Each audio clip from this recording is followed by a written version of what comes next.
The snow is starting to melt. It should be a fun day in Brighton, although we're expecting rain, so crossing our fingers for a good day out of London.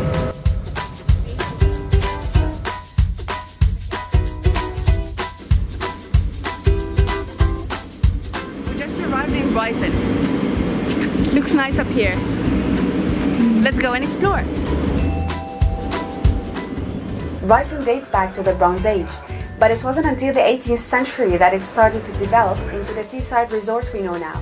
That's why our first stop was the city's most iconic landmark, the Brighton Pier.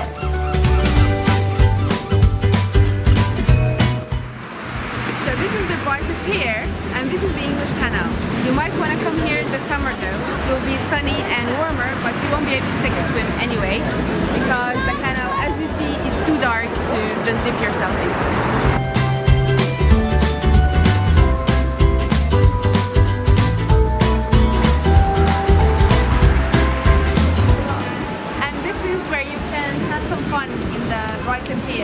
We have all kinds of the 90s games that you would... What are you waiting for? Come on over. For a small fee, Zoltar will give you a wealth of wisdom.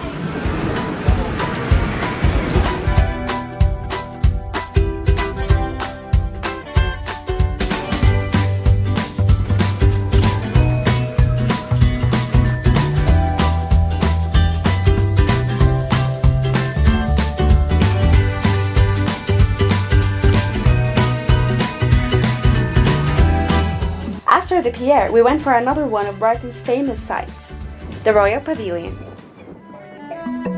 How much do you want to give? The pavilion was built in the 18th century as a summer residence for King George IV, but today just under 500,000 people visit this pavilion every year.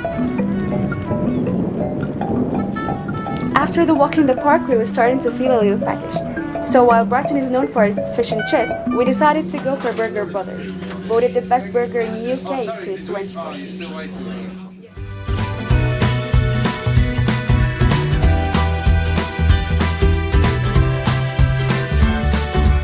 So this burger was amazing, but now it was time to burn those calories by shopping at Brighton's North Lane.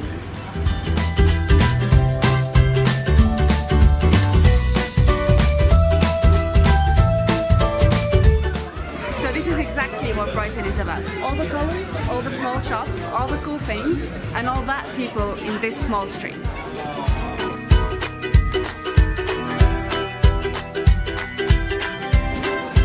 Hodge Pantry.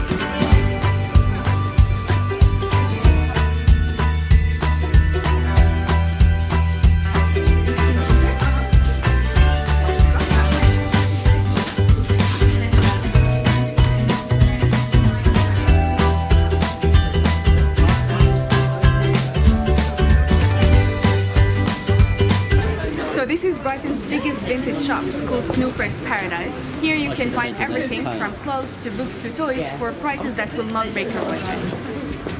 Besides the good food, the nice beach and the affordable shopping, Brighton also offers vibrant nightlife, making the city ultimately cool.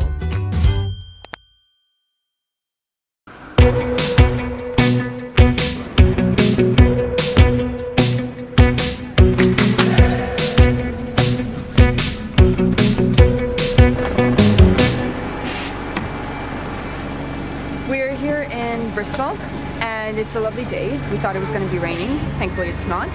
And we're gonna start our journey of exploring this beautiful city at the suspension bridge. Follow me!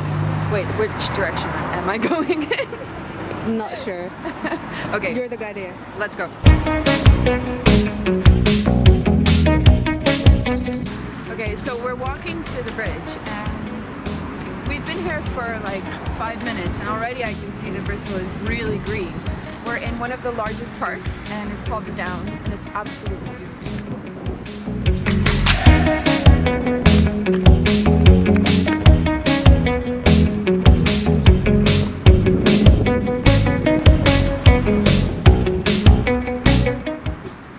The Clifton Suspension Bridge was built in 1864 and it spans over the Avon Gorge and the River Avon.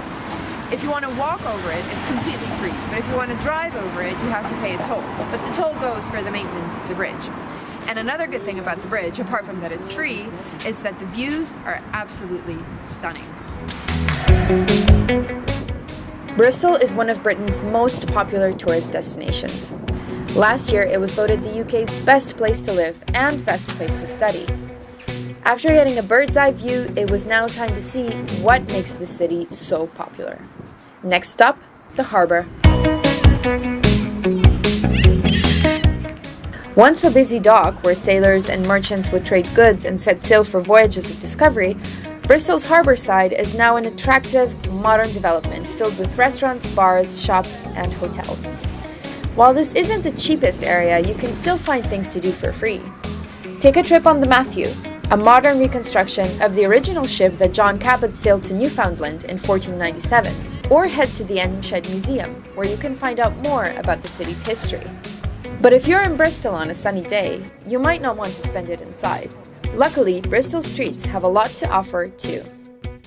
One thing Bristol and Brighton both have in common is a lot of street art, but Bristol in particular has a lot of banks and murals, and this is one of them. It's called The Naked Man. For more street art, go to Bohemian Stokes Croft, often referred to as Bristol's cultural quarter and outside gallery. And we have another Banksy right Head to the area for unusual shops, great pubs, artist studios, ever-changing exhibitions, and most importantly, live music, even on a Sunday afternoon. After spending a day here, it's easy to see why so many people flock to bustling Bristol.